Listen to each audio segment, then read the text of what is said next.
Welcome to my platform. Good morning, good afternoon, good evening, good night, depending on your location or anytime you are meeting this video on YouTube. And if you like what I do here, please, after watching, subscribe, put on your notification bell, set it to all notifications so that you'll be able to know when I upload a new video. In this platform, we react to all forms of video. What we do before putting the video, analyze it, and we sit down there to watch it together with you. Then later we'll come to the comment section to talk about it. Of course, everybody is entitled to his or her opinion, but let us always do it constructively in the comment section. Like you can see, this is my t-shirt, this is my merchandise. If you like this, Nnamdi Kanu was abducted by the Kenyan Special Police at the International Airport on 18th June 2021 and subsequently taken to an unknown place or location under inhuman condition.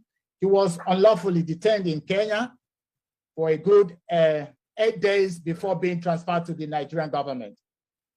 So far, he has been accused of a crime bordering on terrorism. But your colleague, Ifeanyi Ejiofor, said that the charges against Nnamdi Kanu have no basis in Nigerian law. Barrister, could you please shed light on this matter? Yes, thank you, Robinson, for having me on. And I greet you, Mr. Andre. I'm happy to be on the same panel with you. My name, as he said before, is Aloy Ejimako. I'm the special counsel to Mazi Nnamdi Kanu. Well, you made a reference to the offenses Nigerian government or the allegations the Nigerian government has leveled against Mazi Nnamdi Kanu. Yes, it's correct to characterize almost all those offenses as having no basis in any written law in Nigeria. I think with the exception of only one allegation. The others are captured under the political offense exception, especially since we are talking about the international law or the laws of Kenya and Nigeria relating to extradition of fugitive suspects from one country to the other. But let me leave that aside for a while and take the charges one by one. If you look critically at this whole thing, you will recall that these offenses stemmed or these allegations were grounded upon the enterprise Nnamdi Kanu has been engaged since 2015, perhaps since 2014, idea from 2015. And that very enterprise is called self-determination. Self-determination, by international law, self-determination is not a crime. As a matter of fact, it's a right protected under international law and under municipal laws, including the laws of Federation of Nigeria, where you can find it at Chapter A9, Laws of Federation of Nigeria, 2004. Article 20 of that very law, the Nigerian law, which was codified in 1983, provides that self-determination shall be legal, and oppressed peoples shall have the right to free themselves from the bonds of oppression through means recognized by the international community. So Mazi Nnamdi Kanu has been engaged in this enterprise of self-determination since, let's say, since 2015 with the members of the indigenous people of Biafra, IPOB. Now, as I said before, that very law says through means recognized by the international community. That self-determination that Mazi Kanu has been pursuing, he has never done it through any illegal means. He has always demanded for referendum. Referendum is recognized by international community. Referendum is not a crime in any non-municipal law or under any international law. So when the law of Nigeria says self-determination shall be legal if it is pursued through means recognized by the international community, and someone is pursuing self-determination demanding for referendum, and then you begin to charge that someone with several offenses.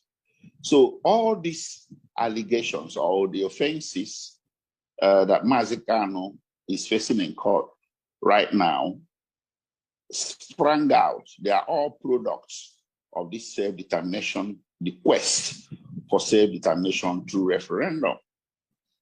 And Section 36, subsection 12 of Nigerian Constitution says that you cannot charge or try any Nigerian of any offense not found in any written law in Nigeria. The principal offense, the main offense Kanu is being charged with is secession. It is written there boldly. It's one of the counts. As a matter of fact, I see it as a major count. So they are charging him for making radio broadcasts from his location in UK, expressing his intention to secede from Nigeria. If you go to the Nigerian Criminal Code Act, which regulates offenses in the southern part of Nigeria, and the Penal Code, which codified offenses for the northern part of Nigeria, you will not find anything that says that secession is a criminal offense. So that's why, we have maintained this position that the offenses are unknown to law. Others are reason and so on and so forth. And of course, there's one particular one that says that charging for defaming the character of the president. And how can you defame the character of somebody who is not a compellable witness? Under the Nigerian Constitution, the president is immune from being summoned to court to testify. He's not a compellable witness. So how can you charge Mr. Kanu of defaming him when the president will not be available to testify in court as to his character? So these are the things, the challenges that we have noted in these charges, and that led us to believe that charges are not grounded in law. Apart from that, there appears not to be any scintilla of evidence that can point to anything that can prove these offenses in court. Thank you. Okay, thank you very much for this information. Before we go further, I would like to touch on the issue of the member of the parliament, Andre Hunko. He's, as I've said, a member of the German Bundestag for the parliamentary group of the Left Party. And he's a member of the, he has been a member of this Bundestag for, I think, since 2009, and is a very important person when it concerns the issue of the European Council. I think it's called the European Peace. He has been the Europe. Andre, you have been in the European Peace since 2010, if I'm correct. Well, maybe I can explain what I. All right, go ahead. So I wanted to make a brief statement before you can then continue, but you can go ahead and explain. So thank you very much, Robinson, for this invitation. It's an honor for me to be here present. I'm now just re-elected member of German Parliament.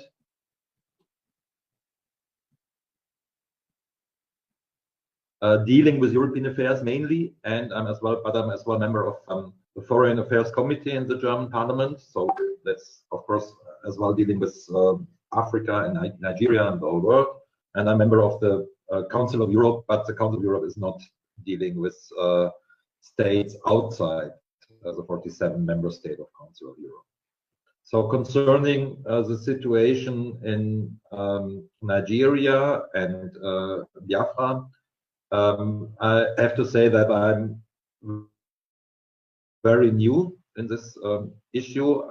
I try to understand the conflict, and I have to say I'm very worried about the developments in the last weeks and months, because it seems that there is the idea of having a kind of military solution to oppress the independence desires there.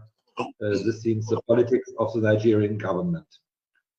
I'm as well very worried because I think in 2017 the how do you spell it? IPOB, the indigenous people of Biafra, is you are correct, sir. That is IPOB. Yeah. Yes. IPOB, yeah, is labeled from Nigeria as a terrorist organization, so Mr. Nnamdi Kanu is seen as a head of a terrorist organization. This is what is very worrying me, because I observed the development in several states trying to solve these kinds of problems in these terms of terrorism. For example, in Turkey, it's a big problem there. What I understood so far is that no Western state, not the European Union, nor the US, nor the UK, is following that characterization by Nigerian government to see IPOB as a terrorist organization. Maybe, Mr. Barrister, you can maybe you can explain yes, about this. But as far as I understood, so far there's no support for this position of Nigerian government. And I'm very worried as well about the circumstances of the arrest of Mr. Kanu, probably in Kenya. All what I could read is it's not 100% clear, but through Interpol. So it's a bit a strange issue, because in Interpol it's out in the statutes of Interpol there should be no arrest on political issues. It's in the statute of Interpol, so maybe Mr. Barrister, you can as well explain about this. I have read that there are some so-called friendly nations of Nigeria who are supporting the line of Nigeria, characterizing IPOB as a terrorist organization. Maybe you know more about this. I could not find it out. So what I can do, I try to follow the situation. I try to understand what is the position of the German government. I think I can try to follow the position of the European Union, which could be an important player in the whole process. And I can make a request on my government and make it an issue in the German Parliament. So that's my position and situation at the moment. But in general, maybe last word. In general, I'm very much in favor, and I think it's the same what you said, Mr. Ejimako, that there has to be a dialogue solution in Nigeria and not a military solution. Thank you very much. Thank you. So I think the points you have made so far is understandable. I think you are here actually, like you've said, because you are not just a member of the parliament, but you you have a role to play in the European communities, like other areas such as, last time you were essentially observing the election in Uzbekistan. Yeah. And those are the things you do that makes you also important for the issue of Kanu's discussion. Could you tell us what you how it is when you were in the Tokai? You were in the Tokai 2014, 2017, and I believe 2017, 2011, perhaps. So you observed the election. Yeah, I've been several times in Turkey, maybe a dozen of times. I've followed the situation very close, and the problem was, and I think it was 2015, or when the government lost the elections in Turkey. The AKP had no own majority anymore in June. I think it was 2015, I'm not sure. There was a swift, because this was when the pro-Kurdish left-wing party HDP entered the parliament for the first time, because they have a 10% threshold. They could surpass this with 13%. And then there was made a decision to try to have a so-called military solution in Turkey, and since then we have a new wave of big problems there. We have lots of arrests and so on, and I have to say the European Union is very heavily criticizing the way Turkey is using the term terrorism, because Turkey uses it for every opposition, and that's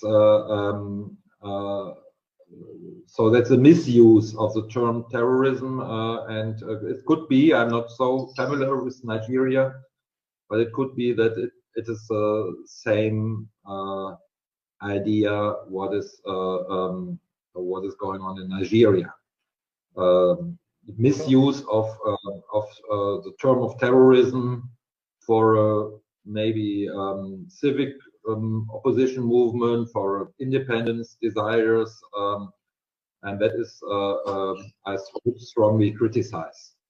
Okay, thank you. So you just mentioned the point, the exact point why I wanted you to arrive to this discussion, because at the same time I want the barrister to tell us from a juristic point of view, if fighting for self-determination is a crime in any place in the United Nations or any other segment of the law in humankind. Barrister, sir, is it a crime? Because I believe that one crime which Nnamdi Kanu seems to have committed is that he's seeking for self-determination of the Biafran. Is it a crime for anybody to ask for self-determination? No, it's not. I think I had made that point earlier on. Perhaps it didn't quite come out clearly. But before I say anything further, let me most sincerely thank the German parliamentarian for his interest in the Biafra.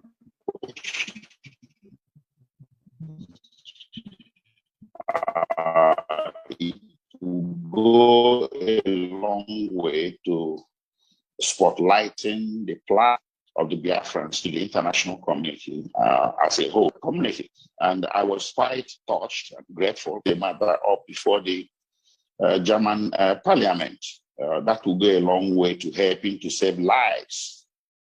Because yes, as he said, or as he suspected, the Nigerian government is applying a military solution to what is primarily or basically a civil or political conflict that requires dialogue, not bullets, not military solution. It doesn't even require the participation of the judiciary. Nobody needs to be prosecuted for engaging in acts of self-determination or for being inquested of self-determination. Because what I think is going on, the international community needs to understand that self-determination appears to be an inconvenient political opinion to the government of the day in Nigeria. So what the government is doing in means of punishment or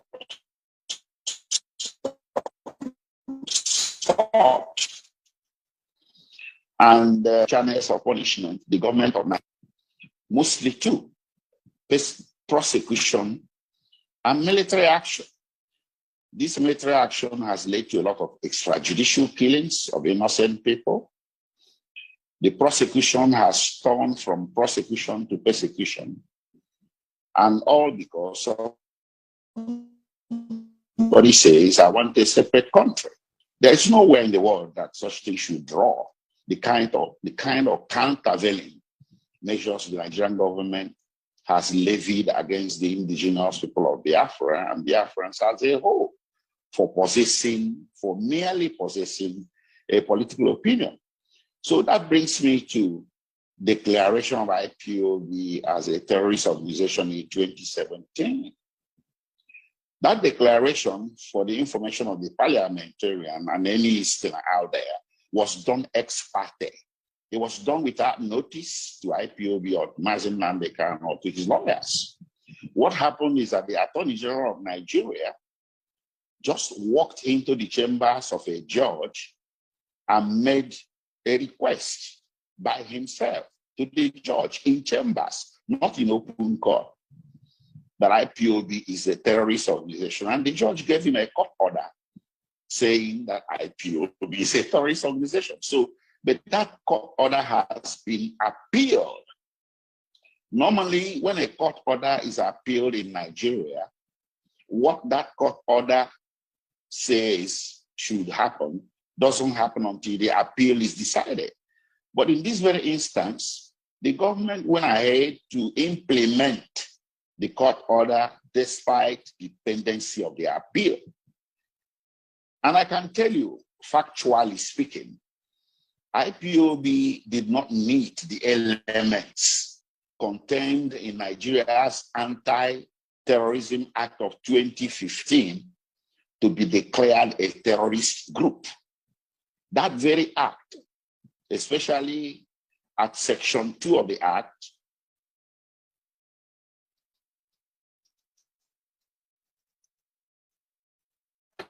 clearly characteristics the threats must possess before it is declared a terrorist organization. IPOB did not possess those characteristics in 2017. IPOB does not possess those characteristics in 2021. So the declaration, even though it was done on the strength, on the presentation of one party only, also lacked